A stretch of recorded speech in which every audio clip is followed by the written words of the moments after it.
మంత్రి గారు చాలా చక్కగా సమాధానం చెప్పారు. అది ఐ హ్యావ్ టు అప్రిషియేట్. అలాగే ఈ స్కూల్ బయట ఆ షాపుల సమస్యకి నా నియోజకవర్గంలో I have to share small information అందరికీ. ఎందుకంటే ఎమ్మెల్యేలు అందరూ కూడా భాగస్వామ్యం తీసుకోవాలి అని చెప్పి మంత్రి గారు చక్కగా చెప్పారు. నేను ఏ స్కూల్ దగ్గర ఎటువంటి షాప్ ఉన్నా ఎక్కువగా అమ్మేది ఆ చాక్లెట్లు అమ్మటానికి షాప్ అంటారు. చాక్లెట్లో ఇందాక అతిథి గారు చెప్పినట్టు ఏదో కలిపేస్తారని చెప్పారు.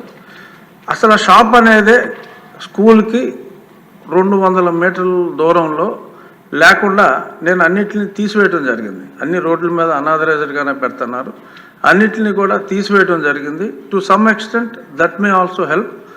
సో మీ నియోజకవర్గాల్లో మంత్రి గారు సూచించినట్టు అటువంటి చర్యలు కూడా తీసుకుంటే డెఫినెట్గా కాంపౌండ్ వాల్స్కి ఆ షాప్స్కి లింక్ లేదు. షాపులు రిమూవల్ ఒక పక్కన, కాంపౌండ్ వాల్ కడతాం ఇంకో పక్కన, CSR funds or any other funds tap చేయగలిగితే అద్భుతంగా ఉంటుంది. ధన్యవాదాలు మంత్రి గారు, చాలా చక్కటి దిశానిర్దేశం చేశారు. రిక్వెస్ట్ అధ్యక్ష, 4వ ప్రశ్న కూడా మా శాఖకు సంబంధించింది. గౌరవ మంత్రులు సభ్యులు ఒప్పుకుంటే ఆ ప్రశ్న కూడా సమాధానం చెప్పేస్తాను. 4వ ప్రశ్న అధ్యక్ష, విత్ యువర్ పర్మిషన్ అధ్యక్ష. ఓకే,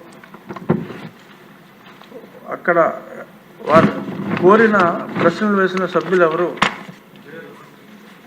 సమాధానం ఇస్తాను అధ్యక్ష. సమాధానం ఇవ్వండి, ఎందుకంటే చాలా ఇంపార్టెంట్ సబ్జెక్ట్ అధ్యక్ష.